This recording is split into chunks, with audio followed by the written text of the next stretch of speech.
I found a hidden camera that my stepdad put in my room while he and my mother went camping, so I reported him to the police and exposed him to the family. I am 16 years old. My stepdad installed a surveillance camera outside my window to scan our backyard while he, my mother, and my 2 younger brothers go camping. I couldn't go on the trip because I had work, so I stayed home to babysit and feed our animals. My stepdad recently installed new cameras outside, so I didn't see anything wrong with him positioning one outside my window. I came to find out the very next day.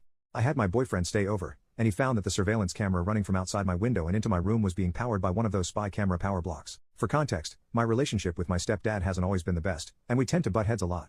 He's said many questionable things in the past that I've written off because he's my dad, and I would never think he intended to be inappropriate or harmful. He's been in my life since I was 8 years old.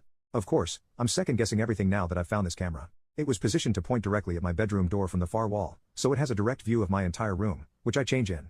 I tried desperately to rationalize it and thought it was maybe a mistake, like he grabbed the wrong charger box. Or maybe he was just trying to look for intruders. But really, there is no excuse for putting a camera in my bedroom. The camera even had an SD card on it. I'm beyond devastated. My stepdad even suggested I invite my boyfriend over while they're gone so I have someone here, which is something he would never do, considering he's made it clear before that he doesn't want him over when no one is home because he doesn't want us fugging in his home.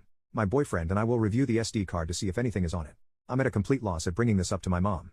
I confided in my aunt and uncle since they live close by, and they have supported me by conversing with my mom about it. This whole situation is extremely upsetting. I at least have some family to support me as I navigate this, but I don't even know how to bring this up to my mom. This is going to change everything. She had my 5-year-old half-brother with him. My mind is racing with the consequences this will have on our family. Update 1. I don't want to make a whole new thread since I want to make a new update when my parents get back Monday, but I want to thank everyone for all the advice. I went to the police station tonight and filed a police report, and turned on the spy camera with the SD card. The officer said this is a serious offense, and I will likely get an investigator's call early next week due to the severity of the situation. I plan on telling my mother about the police report after we talk about this on Monday, with my aunt and uncle present. This was the hardest thing I ever had to do, but whatever this was, it ended with me. I hope I can get justice for myself and any other victims who may have been violated by him since this will be heavily investigated, and the officer said it will likely be looked into further. I'm hanging on by a thread, but the support I have is what's keeping me together. I'm staying with my boyfriend tonight to keep out of the house. Update 2. It's the next morning, and once my boyfriend wakes up we're going back to my house today to look for any more secret cameras so I can submit it for more evidence.